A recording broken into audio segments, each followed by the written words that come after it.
क्या आपको अंदाजा है कि आपका बेटा अपने ही परिवार में कितना अकेला महसूस करता है?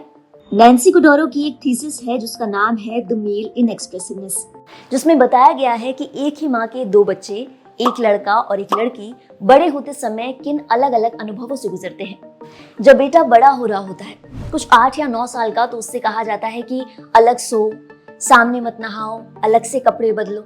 और ये छोटे छोटे बदलाव उसकी टीन एज तक आते आते माँ और उसके बीच में एक दूरी बना देते हैं। और जब इस दौरान उसके शरीर में कई बदलाव होते हैं तो वो माँ के साथ उन्हें बांटने के लिए सहज महसूस नहीं कर पाता, या थोड़ा बहुत राहत महसूस करती है उसकी बहन, जो अपनी माँ से इन बदलावों के बारे में खुलकर बात कर सकती है। और पिता के पास जाना तो वैसे भी लड़के के लिए ऑप्शन नहीं होता, क्योंकि बहुत कम ऐसे घर होते हैं जहाँ पिता और बढ़ते बेटे की बनती हो।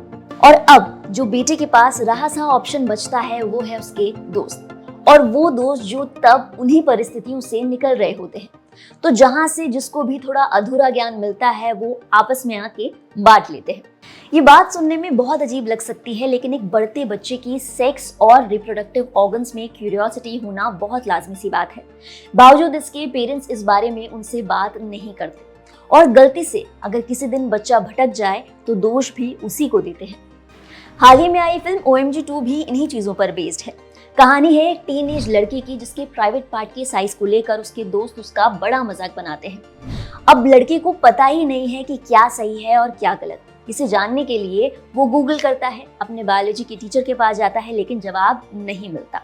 बच्चे के पास कोई ऐसा शख्स नहीं जिससे वो खुलकर बात कर सके, और इसका फायदा उठाते हैं वो शख्स जो अपने मुनाफे के लिए उसे बेकार की सलाह और दवाइयां पकड़ा देते हैं, और इसके बाद लड़के की जान पर बनाती है। हेलो, आप देख रहे हैं लेट्स टॉक खुलकर। मैं हूं प्रीति।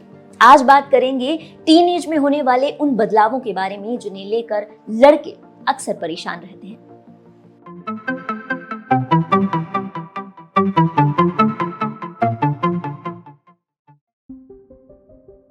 टीनेज एक ऐसा समय है जो लड़के और लड़की दोनों के लिए चैलेंजिंग होता है। प्यूबर्टी के दौरान लड़कियों के ब्रेस्ट डेवलप होते हैं और पीरियड्स आने लगते हैं। ऐसे ही लड़कों के शरीर में भी कई बदलाव होते हैं, जैसे आवाज का भारी होना, चेहरे के साथ पूरे शरीर पर बाल आना। इसी दौरान उनके जननांग जैसे कि टेस्टिकल्स और पीनिस का साइज भी बढ़ने लगता है। इन सभी बदलावों के लिए जिम्मेदार है मेल हार्मोन टेस्टोस्टेरोन, जो कि टेस्टीज में बनता है। इसी समय टेस्टीज में स्पर्म्स मैच्योर होना शुरू होते हैं। इन सभी के कारण लड़की के शरीर में सेक्स को लेकर क्यूरियोसिटी बढ़ने लगती है। इस दौरान कुछ लड़के वेट ड्रीम्स यानी स्वप्न दोष की समस्या भी महसूस करते हैं। हालांकि इसे समस्या कहना ठीक नहीं, क्योंकि इसमें समस्या जैसा कुछ भी नहीं है। स्वप्न दोष बॉडी का एक नेचुरल मैकेनिज्म है। आसान भाषा में समझें तो जब शरीर में स्पर्म बनते हैं तो वो बाहर निकलने का रास्ता ढूंढते हैं, और जब उन्हें वो नहीं मिलता तो शरीर खुद ब खुद समय समय पर इन्हें बाहर निकालने का काम करता है, जिसे वेट ड्रीम्स कहा जाता है। नींद के 4 फेजेस में आखिरी फेज, जिसे REM यानी रैपिड आई मूवमेंट कहा जाता है, इस दौरान ज्यादातर मेल्स अपने जेनिटल्स में इरेक्शन महसूस करते हैं, क्योंकि इस दौरान उनके जननांगों में होने वाला ब्लड फ्लो सबसे तेज होता है, और यही वो समय है जिसमें ज्यादातर मेल्स वेट ड्रीम्स को एक्सपीरियंस करते हैं। और हाँ, वेट ड्रीम्स का इरोटिक कंटेंट और इरोटिक ड्रीम्स से कोई लेना देना नहीं है। ये भी हो सकता है कि आप वेट ड्रीम्स को दिन में महसूस करें। नाइटफॉल के बारे में अगर आप ज्यादा जानकारी चाहते हैं तो इसके लिए आप हमारा ये वीडियो देख सकते हैं। इसका लिंक डिस्क्रिप्शन बॉक्स में दे दूंगी, आप वहां से जाकर भी इसे एक्सेस कर सकते हैं।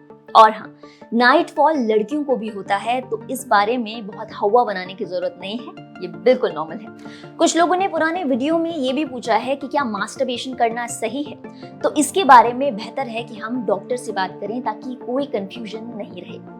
हस्तमिथन एक नेचुरल प्रोसेस है जो आदमी कुदरती, जैसे जवानी में आता है तो अपने आप कुदरत उसको सिखा देती है या दोस्त सिखा देते हैं।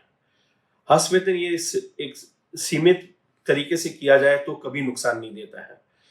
हाँ, जब एक्सेस करते हैं तो excess of everything is bad. यदि आप जरूरत से ज्यादा करेंगे तो एक दायरे में ठीक नहीं है।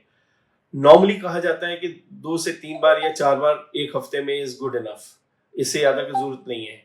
लोग दिन में 3-4 बार कर लेते हैं तो ऑटोमेटिकली उनका खाना पीना वैसे सिस्टम ठीक नहीं होता है, तो वो बॉडी में वीकनेस और अदर चीजें आती हैं। और अक्सर हस्तमिथन के बाद में ये एक फीलिंग आती है, why did I do it, ये मैंने क्यों किया, ऐसी फीलिंग आती है, which is a guilt feeling. Normally ये नॉर्मल बिहेवियर में करते हैं तो अच्छा है, किसी को नुकसान नहीं पहुंचाता, वो हस्पिटल करके अपनी इच्छाओं की पूर्ति कर लेता है, जाके किसी और को नुकसान नहीं पहुंचाता, ये अच्छी बात है। या जो विडोज हो गए हैं, एल्डरली एज ग्रुप के हैं, हम उनको भी एडवाइस करते हैं कि आप हस्पिटल करते हैं, क्योंकि आपकी वाइफ नहीं है, आप कहीं उधर नुकसान पहुंचाएंगे, आपकी इच्छाएं भी पूर्ति करनी जरूरी है। एक नॉर्मल बिहेवियर है आदमी का, तो इसको हम यदि नॉर्मल लिमिट्स में करते हैं तो कोई नुकसान नहीं करता है। इसको समझना जरूरी है आज की पीढ़ी को। और ये कुछ रिलीजियस फैक्टर्स में भी कुछ लोग मना कर देते हैं रिलीजन के हिसाब से कि नहीं सब ये ठीक नहीं है, पर अपने अपने विचार है। डॉक्टर के हिसाब से ये लिमिट में काम करते हैं, कोई नुकसान नहीं। मास्टरबेशन के बारे में फिर किसी दिन डिटेल में बात करेंगे। फिलहाल के लिए अपने टीनेज बच्चों से इन बदलावों के बारे में बात करें, वेट ड्रीम्स के बारे में, पीरियड्स के बारे में और यहाँ तक कि मास्टरबेशन के बारे में भी। देखिए, आपके डांटने या चिल्लाने से बच्चे की क्यूरियोसिटी खत्म नहीं होगी। वो जाएंगे और कहीं और से अपने सवालों का जवाब तलाशेंगे और उनके दोस्त या फिर इंटरनेट जो भी उनको बता दे, फिर चाहे वो सही हो या गलत, वो उसी को ही सही मानने लगेंगे। बेहतर रहेगा अगर आप इन चीजों के बारे में खुद उनसे बात करें। और अगर आपको हिचकिचाहट महसूस हो रही है तो आप इस वीडियो को भी उनको फॉरवर्ड कर सकते हैं। ये पहला कदम हो सकता है आपके और उनके बीच में दूरियों को कम करने के लिए। तो आई एम श्योर आज के वीडियो में आपने कुछ नया सीखा होगा। अगर ऐसा है तो इस वीडियो को लाइक करना ना भूलें और इसे ज्यादा से ज्यादा टीनेजर्स तक पहुंचाएं, ताकि वो इस उम्र में अपने आप को अकेला महसूस ना करें। मैं हूं प्रीति और अगले हफ्ते आपसे फिर होगी मुलाकात ऐसे ही एक टॉपिक के साथ जिसके बारे में लोग खुलकर बात नहीं करते।